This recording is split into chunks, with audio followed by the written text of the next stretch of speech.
Lo dicho. Enseguida estamos también con la Fórmula 1. Estará con nosotros Víctor Seara, David de Diego, el hombre de las 3Ds. Pero antes nos vamos a pasar la ITV. Venga.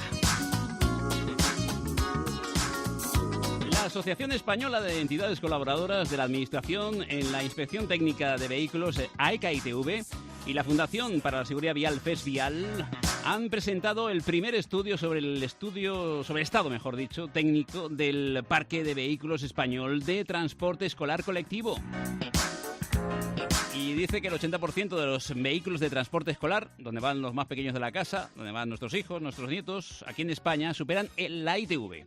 Pero hay un 20% que no. O sea, pues, ¿nos tenemos que preocupar o no? Vamos a saberlo. Con nosotros el director de AECA ITV, que es Guillermo Magaz. Guillermo, ¿qué tal? Buenas tardes. ¿Cómo estás? Muy buenas tardes. Estoy muy bien y sobre todo encantado de estar en un programa tan bueno y con una música tan buena que ponéis. ¿Te gusta? ¿Te gusta? Bueno, pues nada, la pondremos... Es verdad que es más de un oyente nos lo ha dicho, oye, me gusta casi más la música que a veces que el programa. No es mi caso, no es mi caso. Bueno, en este caso en concreto y sobre todo el tema que vamos a tocar, seguro que va a tener todo el interés, porque todo el mundo ha tenido o tiene hijos, tiene nietos, tiene familia, sobrinos y por tanto y van en transporte escolar y por tanto nos tenemos que preocupar y mucho de cómo van los chavales en nuestros autocares.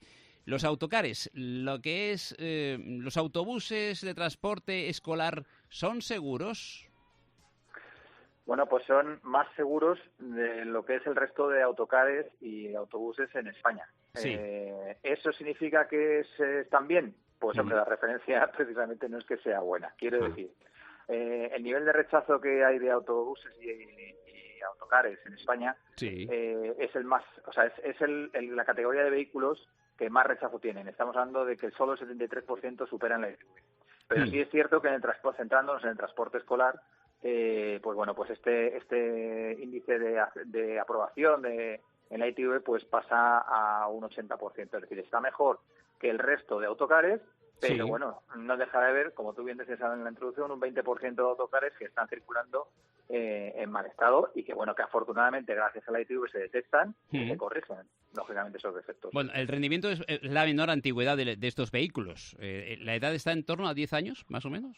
¿La media? Supera los 10 años, pero es que hay que tener en cuenta que el transporte escolar hay un reglamento que regula todo lo que es unas especificaciones exclusivas para el transporte escolar que limita la edad máxima de los vehículos de transporte escolar, es decir, no pueden tener más de 16 años en la península y de 18 en extrapeninsular. Entonces eso lógicamente limita lo que es la antigüedad, pero teniendo en cuenta que la edad máxima es de 16 años y a partir de ahí ya no pueden ser el transporte escolar, pues la edad media es de 10,3, es decir, es un poquito elevada si tenemos en cuenta cuál es el límite máximo que es de 16 años. Hay que recordar que es el transporte más seguro. El autobús siempre lo ha sido, el transporte más seguro, pero en el caso de los más pequeños de la casa también, porque en la actualidad la siniestralidad de los autocares escolares es mínima. De hecho, tengo entendido que desde el 12 no se han registrado muertes en siniestros viales relacionados con el transporte escolar, creo, ¿no? Exacto. Lo que pasa, sí que yo creo que es importante diferenciar lo que es la siniestralidad con el que haya habido fallecidos. Quiero decir, siniestralidad sigue habiendo accidentes de autocares, lo que pasa que no tienen gravedad. No tienen la gravedad para tener fallecidos, afortunadamente. Lógicamente, eso es gracias a las medidas que se han adoptado, los reglamentos que hay sobre lo que comentaba, ¿no? Sobre la norma específica para el transporte escolar. Pues te pongo el ejemplo de cinturones de tres puntos, ¿no? Cosa que es obligatorio para el transporte escolar y no para el discrecional. Pues cosas de estas que al final lo que hacen es que nuestros menores vayan más seguros en el vehículo. Pero no deja insisto, de que hay que verificar esto, porque, por ejemplo, una de las cosas que más se rechaza en la inspección técnica es precisamente la fuerza con que las puertas de los autobuses de los autocares de transporte escolar se cierran, porque hay una fuerza máxima que se permite para precisamente que si un menor le pilla la puerta, que no le aplaste, sino que sufra el menor daño posible. Bueno, hay algo que me llama mucho la atención del estudio, y es la realidad, que los vehículos que se destinan para el transporte escolar no son generalmente nuevos. Y se suelen utilizar para este servicio vehículos que ya se han destinado para transporte de personas. ¿No debería ser al revés? ¿Digo yo o qué? Bueno, hay de todo, o sea, quiero decir, sí que es cierto que hay un volumen importante de autocares que se dedican, que una vez que se han puesto en circulación y se han dedicado al transporte discrecional, al transporte normal de pasajeros, pues pasados 6, 7, 8 años, pues pasan a ser vehículos de transporte escolar. Sí. Básicamente, ¿por qué? Porque el transporte escolar hace recorridos mucho más cortos que el de pasajeros, que son un servicio discrecional y que, bueno, pues hace muchos kilómetros. Simplemente para que tengas una referencia, pues los autocares en los 5 primeros años de vida, en los 4 primeros años de vida, hacen una media de 70.000 kilómetros al año, y de 5 a 9 años hace una media de 60.000 kilómetros al año. A partir del 10º año pasan a hacer unos 36.000 kilómetros. ¿Por qué? Básicamente porque se están dedicando estos autocares a rutas más cortas que las que inicialmente.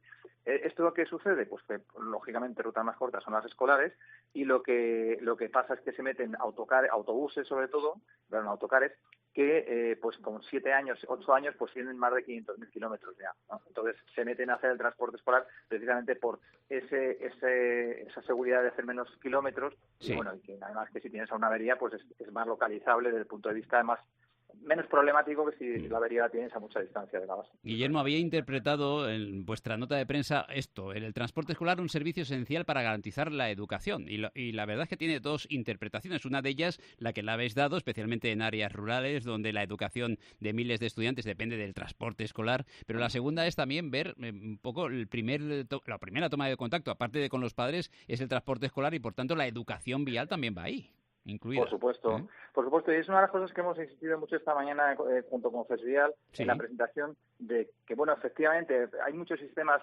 que se adoptan para el vehículo, para el transporte escolar, pero también hay que educar a las personas que van dentro del transporte, a los menores, en este caso, de cómo tienen que actuar y qué tienen que hacer. Y pongo el ejemplo muy claro de el cinturón de seguridad, pues que sepan que tienen que ir siempre con el puesto, aunque haya un mayor, un adulto que tiene que acompañarles, pero que ellos mismos ya lo tengan metido dentro del ADN de su cabeza, de, oye, si me siento en un asiento tengo que colocar mi cinturón de seguridad. O la utilización que puede ocurrir, o sea, afortunadamente no estamos viendo que los accidentes de transporte escolar no son graves, pero prepararles para que se diera ese caso y, por ejemplo, hay un vuelco y el conductor y el adulto que les acompaña, pues no se quedan sin conocimiento o no están operativos, pues que ellos mismos sepan cómo tienen que salir del autobús, ¿no? Pues utilizar el martillo, romper el cristal, salir de una forma ordenada, con cuidado de no hacerse daño. O sea, creo que son normas básicas,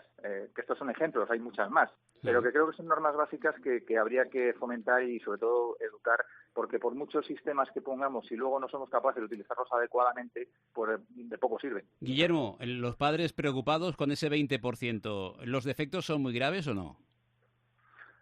Son graves y muy graves, sí. Lo más preocupante, sobre todo, porque hablabas antes estábamos antes de la siniestralidad y las víctimas, pero para que te hagas una idea, el segundo defecto, sistema que más falla en los autocares de transporte escolar son las emisiones contaminantes. Es decir, que emiten los autocares mucho más de lo que tendría que emitir. Y evidentemente eso afecta a lo que siempre hemos comentado de aquellos personas que pues lamentablemente se sienten dañadas por las emisiones contaminantes, y muchas de ellas pues fallecen, ¿no? por el problema de emisiones contaminantes. Entonces es una de las cosas que debemos de eliminar, ¿no? Y luego sí que también es preocupante el tema de frenos, que es el tercer caso, o tercer problema que más genera rechazos en la ITV, en este tipo de vehículos, sobre todo porque por la ineficacia, o sea, porque son rechazados por ineficacia de freno, con una gran diferencia, o sea, es el defecto que más se detecta, ¿no? Y eso, bueno, pues el que los frenos no frenan adecuadamente, o que una rueda de un eje frene más que la otra, pues tú que sabes muy bien conocer muy bien el mundo del automóvil, pues eso supone directamente, en caso de una velocidad elevada, pues un vuelco inmediato, ¿no? Porque si frena más una rueda que la otra, pues se produce un momento de vuelco. Guillermo Magaz, seguimos con la música. Venga, abrazo grande y gracias por estar con nosotros en Luz de Cruce. Igualmente, un placer como siempre, Vicente. Hasta luego, AEK ITV.